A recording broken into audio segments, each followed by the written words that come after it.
It's story time.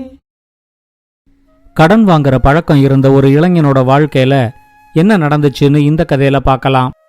இது வரைக்கும் நம்ம சேனலுக்கு சப்ஸ்கிரைப் பண்ணலைன்னா உடனே சப்ஸ்கிரைப் பண்ணி பக்கத்தில் இருக்கிற பெல் பட்டனை கிளிக் பண்ணுங்க.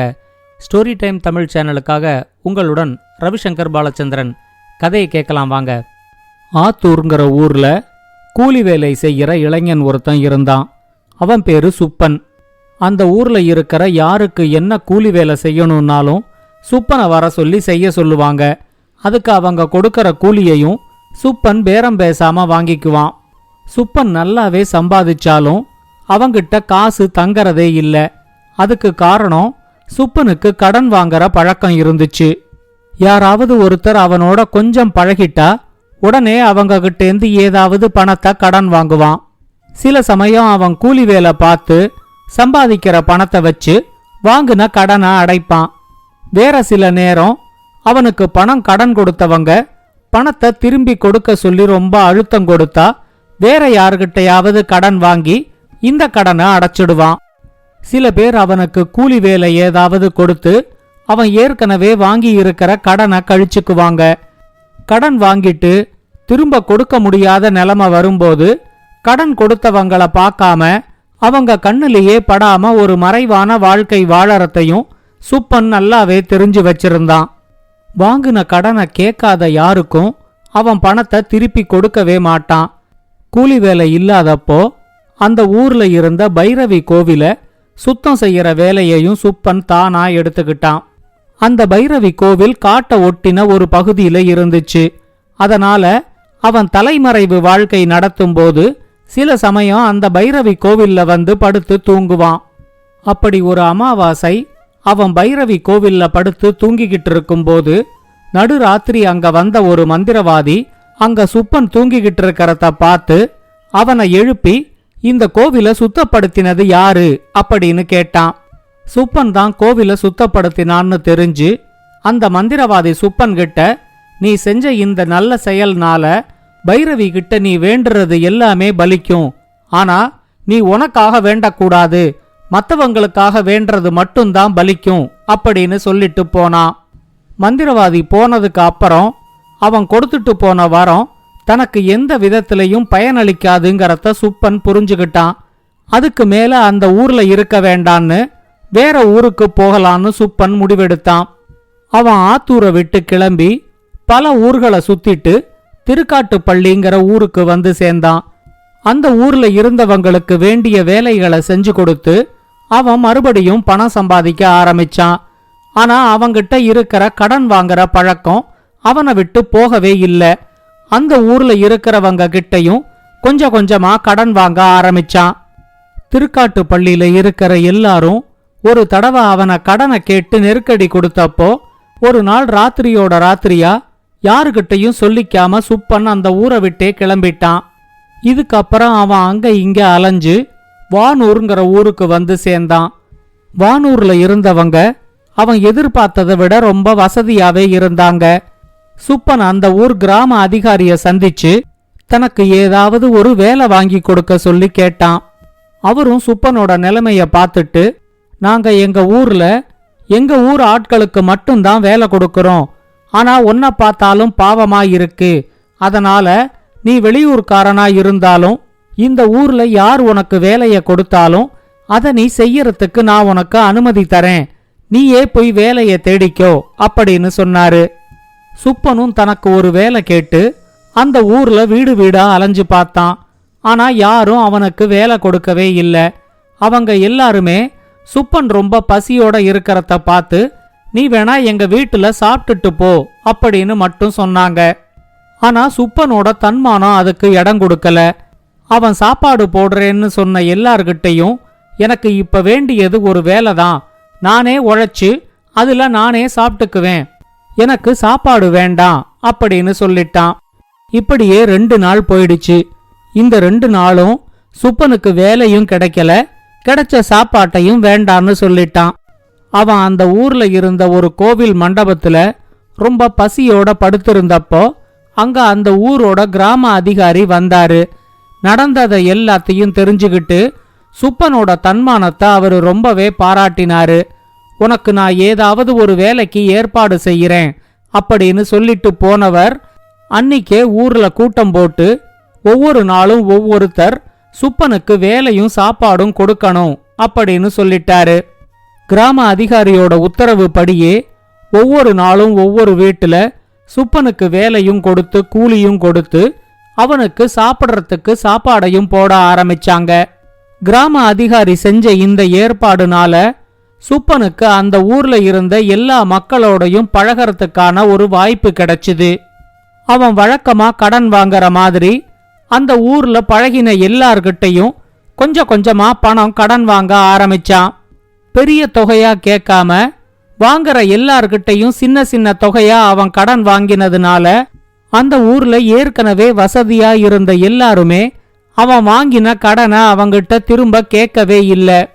கொடுத்த கடனை கேட்டு யாருமே அவனுக்கு நெருக்கடி கொடுக்காததுனால அந்த ஊர் மக்கள் எல்லாரையுமே சுப்பனுக்கு ரொம்பவே பிடிச்சு போச்சு. அப்பதான் ஒரு நாள் சுப்பனுக்கு பைரவி கோவில்ல அவன் இருந்தப்போ மந்திரவாதி சொன்னது ஞாபகத்துக்கு வந்துச்சு. இந்த ஊர்ல இருந்த மக்களுக்காக பைரவி அம்மன் கிட்ட வேண்டி அவங்களோட ஆசைய நிறைவேற்றணும் அப்படின்னு சுப்பனுக்கு தோணிச்சு. சுப்பன் அந்த ஊர் கிராம அதிகாரி கிட்ட, எனக்கு ஒரு வாரம் விடுமுறை வேணும், நான் ஆத்தூருக்கு போய் அங்க இருக்கிற பைரவி கோவில்ல வழிபாடு செய்ய போறேன், இந்த ஊர்ல யாராருக்கு என்னென்ன வேணுமோ அதை எல்லாத்தையும் எங்கிட்ட சொன்னா அவங்களுக்காக நான் வேண்டிக்கிட்டு வருவேன் அப்படின்னு சொன்னான். இப்ப கிராம அதிகாரி அவங்கிட்ட ரொம்ப அலுப்பான குரல்ல, ஆமா நீ வேண்டிக்கிட்டா எல்லாம் அப்படியே நடந்துடுமா அப்படின்னு கேட்டாரு. சுப்பனும் அவர்கிட்ட, எனக்காக நான் வேண்டிக்கிற எதுவுமே நடக்காது, மத்தவங்களுக்காக நான் வேண்டறது எல்லாமே நடக்கும் அப்படின்னு சொன்னான். இப்ப கிராம அதிகாரி அவங்கிட்ட சொன்னாரு, எனக்கு ஊர் கோடியில 2 ஏக்கர் நிலம் இருக்கு, அந்த நிலத்துல நான் எது விளைவிச்சாலும் விளையவே மாட்டேங்குது, நானும் உன் கூட பைரவி கோவிலுக்கு வரேன், அந்த நிலம் நல்லா விளையணும் அப்படின்னு நீ எனக்காக வேண்டிக்கோ அப்படின்னு சொன்னாரு. சுப்பன் அந்த ஊர்ல இருந்த எல்லார்கிட்டையும் வேலை செஞ்சுகிட்டு இருந்ததுனால ஒரு ஊர் கூட்டம் போட்டு ஊர் மக்கள் எல்லார்கிட்டையும் சுப்பன் ஒரு வாரத்துக்கு ஊர்ல இருக்க மாட்டாங்கறத சொல்லிட்டு கிளம்பலாம் அப்படின்னு கிராம அதிகாரி முடிவு பண்ணாரு. சுப்பன் பைரவி கோவிலுக்கு போக போற விஷயம் தெரிஞ்சு அந்த ஊர் மக்கள் எல்லாரும் தங்களோட வேண்டுதல்களை சுப்பன் கிட்ட சொல்ல ஆரம்பிச்சிருந்தாங்க. வானூர்ல அந்த ஊர் கூட்டம் நடந்துகிட்டு இருந்தப்போ ரொம்ப முரட்டுத்தனமான தோற்றம் இருக்கிற மாதிரி ஒருத்தன் அந்த கூட்டத்துக்கு வந்து சேர்ந்தான். அந்த கூட்டத்துல இருந்த சுப்பனை பார்த்ததும், நீ இங்கதான் இருக்கியா, உன்னைத்தான் நான் ஊர் ஊரா தேடிக்கிட்டு இருக்கேன், இனிமே நீ எங்கிட்டேந்து தப்பிக்க முடியாது அப்படின்னு சொல்லி சுப்பனை அங்க இருந்த ஒரு மரத்துல கட்டி போட்டான். கிராம அதிகாரியும் மத்தவங்களும் அவனை தடுத்து அவனை பத்தி விசாரிச்சப்போ அவன் கிராம அதிகாரி கிட்ட சொன்னான், என் பேரு கட்டையன், நான் திருக்காட்டுப்பள்ளிங்கிற ஊர்லேருந்து வரேன், 1 வருஷத்துக்கு முன்னாடி வரைக்கும் சுப்பன் எங்க ஊர்ல தான் இருந்தான், அங்க இருந்த எல்லார்கிட்டையும் கடன் வாங்கிட்டு யாருக்கும் கடனை திருப்பி கொடுக்காம ராத்திரியோட ராத்திரியா அவன் தப்பிச்சு போயிட்டான், அவனை கண்டுபிடிச்சு ஊருக்கு கூட்டிக்கிட்டு வர சொல்லி எங்க ஊர் கிராம அதிகாரி சொன்னதுனாலதான் நான் ஊர் ஊரா இவனை தேடிக்கிட்டு இருந்தேன் அப்படின்னு சொன்னான். இப்ப கிராம அதிகாரி சுப்பன் கிட்ட, இவரு சொல்றதெல்லாம் உண்மையா அப்படின்னு கேட்டாரு. சுப்பன் இப்ப மெதுவான குரல்ல பேச ஆரம்பிச்சான். நான் திருக்காட்டுப்பள்ளி வர்றதுக்கு முன்னாடி ஆத்தூர்னு ஒரு ஊர்ல தான் இருந்தேன், எல்லார்கிட்டையும் கடன் வாங்குற ஒரு மோசமான பழக்கம் என்கிட்ட இருந்துச்சு, யாரும் கொடுத்த கடனை கேட்டு நெருக்கடி கொடுக்காத வரைக்கும் அவங்க கிட்ட வாங்கின பணத்தையும் நான் திரும்ப தரவே மாட்டேன். ஆத்தூர்ல மட்டும் எனக்கு 3000 ரூபாய் கடன் இருந்துச்சு, ஆனா ஒரு பக்கம் கடன் இருந்தாலும் நான் கூலி வேலை பார்த்து சம்பாதிக்கிற பணத்தை செலவு செய்யாம சேமிச்சு அத ஒரு இடத்துல புதைச்சும் வச்சிருந்தேன். கடனை கேட்டு யாராவது ரொம்ப நெருக்கடி கொடுக்கும்போது அப்படி புதைச்சு வச்ச பணத்திலேந்து அவங்களுக்கு சேர வேண்டிய பணத்தை மட்டும் எடுத்து நான் திருப்பி கொடுத்துடுவேன். பைரவி கோவிலுக்கு பக்கத்துல நான் பணத்தை புதைச்சு வச்சிருந்த இடத்திலேந்து ஒரு தடவை நான் பணத்தை எடுக்கும்போது ஒரு திருடன் மறைஞ்சிருந்து பார்த்துட்டான், அது எனக்கு தெரியவே தெரியாது. நான் அங்கேருந்து போனதுக்கு அப்புறம் அவன் நான் புதைச்சு வச்ச பணம் முழுக்க எடுத்துக்கிட்டு அதுக்கு பதிலா ஒரு எலும்பு கூட அந்த இடத்துல போட்டு புதைச்சு வச்சுட்டு என்னோட மொத்த சேமிப்பையும் திருடிக்கிட்டு ஓடிட்டான். அந்த ஊர் மக்கள் கிட்ட நான் வாங்கின 3000 ரூபாய எப்படியாவது சம்பாதிச்சு திரும்ப கொடுக்கணும் அப்படிங்கிற எண்ணத்தோட நான் ஆத்தூரை விட்டு கிளம்பி திருக்காட்டுப்பள்ளிக்கு வந்து சேர்ந்தேன். ஆனா என்னோட கடன் வாங்குற பழக்கத்தினால திருக்காட்டுப்பள்ளி மக்கள்கிட்டையும் நான் கடன் வாங்க ஆரம்பிச்சேன். அந்த கடன் ஒரு 6000 ரூபாய் இருக்கு. திருக்காட்டுப்பள்ளியில நான் சம்பாதிச்சு சேர்த்து வச்ச பணம் 9000 ரூபாயை தாண்டும் போது திருக்காட்டுப்பள்ளி மக்களுக்கும் கடனை கொடுத்துட்டு ஆத்தூர் மக்களுக்கும் 3000 ரூபாய் கடனை கொடுக்கணும் அப்படின்னு நினைச்சுக்கிட்டு இருந்தேன். நான் 8000 ரூபாய் சேர்த்து வச்சிருந்தப்போ திருக்காட்டுப்பள்ளியில நான் தங்கி இருந்த குடிசையும் என்ன மாதிரியே கூலி வேலை பார்க்கற 10 பேரோட குடிசையும் ஒரு தீ விபத்துல எரிஞ்சு போச்சு. அந்த தீ விபத்துல நான் சம்பாதிச்சு சேர்த்து வச்ச மொத்த சேமிப்பும் எரிஞ்சு போயிடுச்சு. அந்த ஊர் மக்கள்கிட்ட நான் வாங்கின கடனை எப்படி திருப்பி கொடுக்க போறேன்னு தெரியாம தான் அந்த ஊரை விட்டு ராத்திரியோட ராத்திரியா கிளம்பி வானூருக்கு வந்து சேர்ந்தேன். இந்த ஊர் மக்கள்கிட்டையும் நான் கடன் வாங்கி இருக்கேன். ஆனா இந்த ஊர் மக்கள் எல்லாரும் நல்ல வசதியா இருக்கிறதுனால யாரும் கொடுத்த கடனை என்கிட்ட திரும்பி கேட்கவே இல்லை. நான் ஒவ்வொரு நாள் ஒவ்வொரு வீட்டுல சாப்பிட்டுடுறதுனால எனக்கு சாப்பாடு செலவும் இல்லை. கோவில் மண்டபத்திலேயே தங்கி இருக்கிறதுனால எனக்கு வேற எந்த செலவும் இல்லை. நீங்க எல்லாரும் எனக்கு கொடுத்த கூலி பணம் என்கிட்ட அப்படியே சேமிப்பாதான் இருக்கு.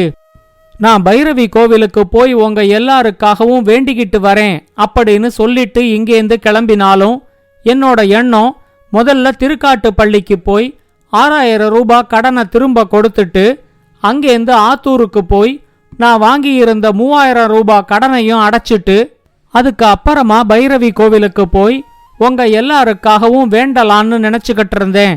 ஆனா அதுக்குள்ள கட்டையன் என்ன தேடிக்கிட்டு வந்துட்டதுனால உங்க எல்லாருக்கும் உண்மைய சொல்ற மாதிரி ஆயிடுச்சு அப்படின்னு சொன்னான்.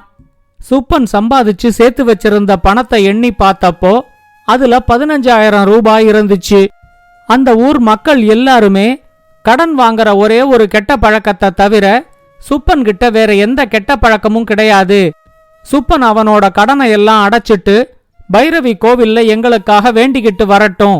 நாங்க மறுபடியும் சுப்பனுக்கு வேலை கொடுத்து எங்க ஊர்லயே அவனை வச்சுக்கிறோம் அப்படின்னு சொன்னாங்க.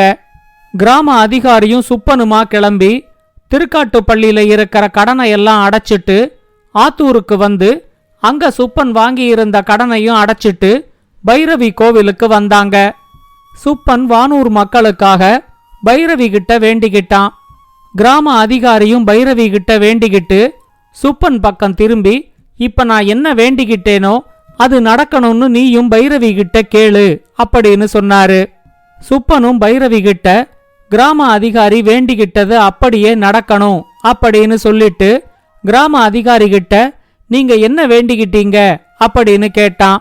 அவரு சுப்பனை நேருக்கு நேர் பார்த்து சுப்பன் இனிமே யாருகிட்டையும் கடன் வாங்க கூடாது அப்படின்னு நான் வேண்டிக்கிட்டேன்.